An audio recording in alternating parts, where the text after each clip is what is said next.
So I want to talk about the concept of self-belief, which is obviously very related to our conversation today. And this is something that we kind of chatted about very briefly on Twitter, and Twitter is not really a great place for deep conversations. And you've said in a few places that you believe that your belief in yourself is one of the biggest reasons that you've been so successful. Can you elaborate on what you mean by that and why you think that is? Right. So, like, I'm a big believer that if I didn't believe that I could be a successful poker player and a professional, I wouldn't have taken it on and I wouldn't have put in the work. Similar to, like, okay, there's a 20-foot wall. I look at that 20-foot wall. I don't believe I can actually jump over that wall in any way. If I don't believe that I can, I'm way less likely to put in the work necessary to actually give it a shot and to see that if I could. Whatever it is in life, Brad Pitt, before he became like a big-time movie star, he had a belief somewhere that he could accomplish that goal. So I believe there's there's belief, then there's action, and then there's result. Doesn't always end in success, but I don't believe that anyone has big success in life without first believing that they actually could. So if you have those self-limiting beliefs, like you cannot be successful at something, you're more likely to be right because we're addicted to being right, and you'll make yourself right. Makes sense. Okay, so you're not saying that self-belief is the only thing that has led to your success. You're saying that it's one of many factors. It's the light, the first, spark, if you will, that puts you down a journey or a road to get there.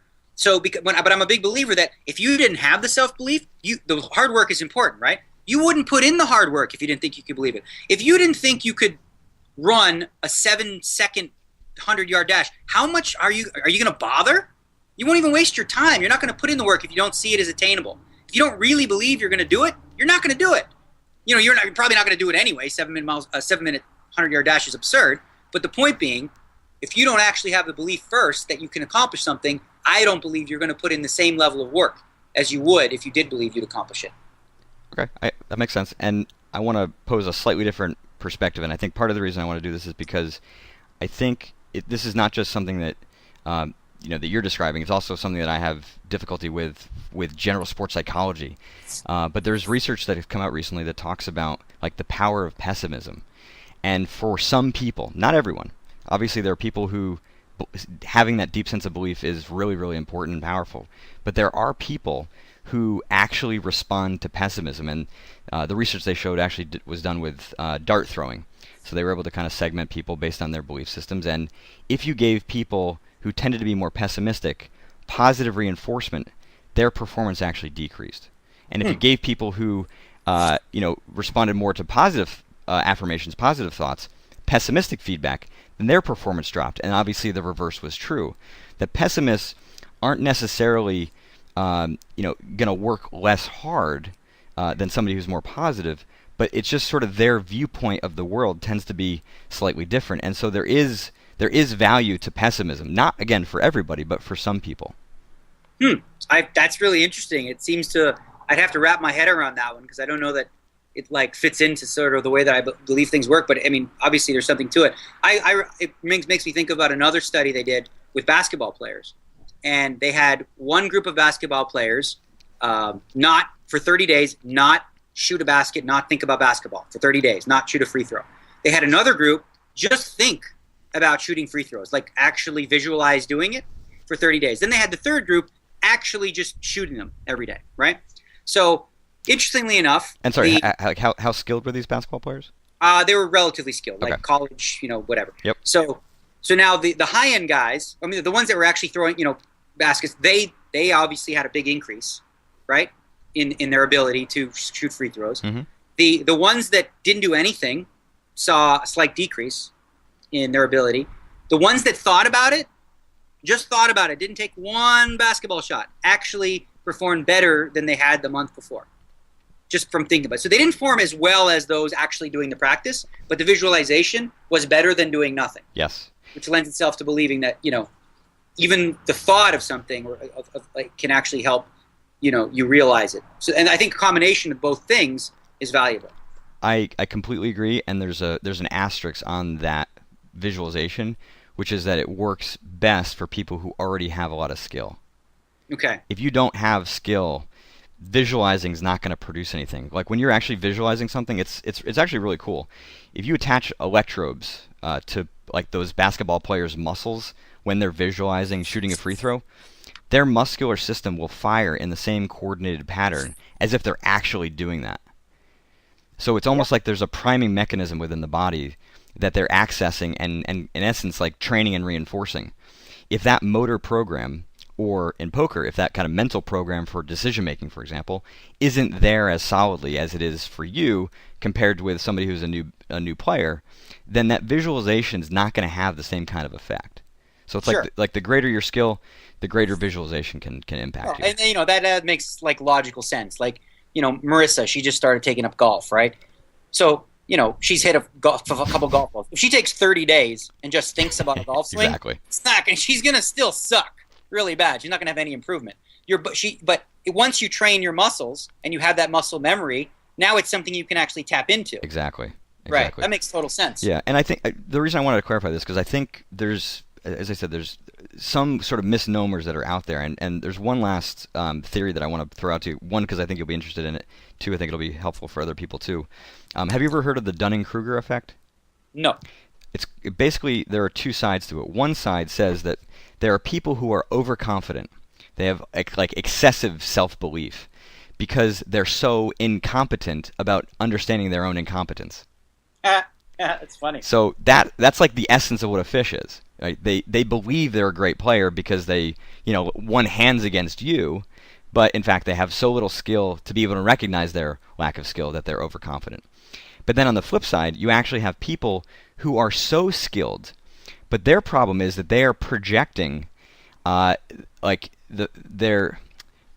projecting the idea that everybody else knows what they know. And so here are people who are really, really skilled, and they're actually underconfident because they think that what they have isn't actually that special. Mm-hmm. Yeah, no, it sounds like a limiting self-belief. Yeah, in some respects, it's a limiting self-belief that prevents them from having really good, consistent confidence. Yeah. But what it doesn't do is prevent them from playing well. And that's I think some of the key here is that having low confidence doesn't mean that you're going to play poorly, and having high confidence doesn't mean that you'll play well. And it's interesting. The other example of the fish who's overconfident, I attribute that to a low EQ, low emotional intelligence, because he's lacking self-awareness, right? Which is something that if you're so overconfident about something you really don't know anything about, where does that come from? That comes from lacking awareness about how difficult this is, where you stand, not being able to be introspective, and I think that I'm a big believer in elevating your emotional intelligence in various ways. There's not just one way to do it. Mm-hmm. There's books, there's experiential, but I believe that there are 5 attributes that raise your level of, or increase your chances of having both a happy and successful life. That's one where you are goal setting and achieving those goals. Yeah, and where my head goes at, because I'm trained as a therapist, but also looking at performance, is to say, what are the reasons why somebody is going to have those limiting self-beliefs? What are the reasons why they're going to kind of want to be incubated? I think there are people who have a desire to sort of stay unconscious, almost like in the Matrix, Cypher wanting to get plugged back in, not wanting to really be aware, and there, if you can kind of tap into an understanding of why it is that a person would want to hold rigidly to that blindness in a sense, then you get to start to find some interesting things about them. Well, just like in the Matrix, it's easier, right? He was living in that dream world, eating that steak. He knew it was fake, but he'd rather be there than living in a world that and I would attribute it to like victim versus responsible. When you become aware that you're responsible, like you're at a place in your life 100% based on decisions you've made throughout your life, right? I understand circumstances happen. Everyone is born with like a different amount of opportunity, but ultimately wherever you are is based on decisions that you've made. So that's both empowering in the sense that you realize that you can change it, but can also be frightening and scary. Sure.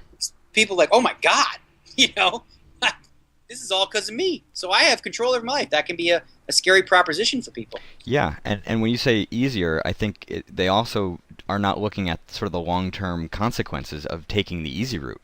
If you stick your arms in a sling just because it's easier to walk, your muscles atrophy. If you're continually doing harder things, you're strengthening muscle, you're developing skill, and that actually provides you the opportunity to do more things in the future. And I think the long-term value of that is often mislooked. I think people kind of Sure. fail to calculate the risk of doing nothing. Right, and risk is a big thing that I look to. Is most people love living in what's their comfort zone, what they know, what they understand. Don't take any risks.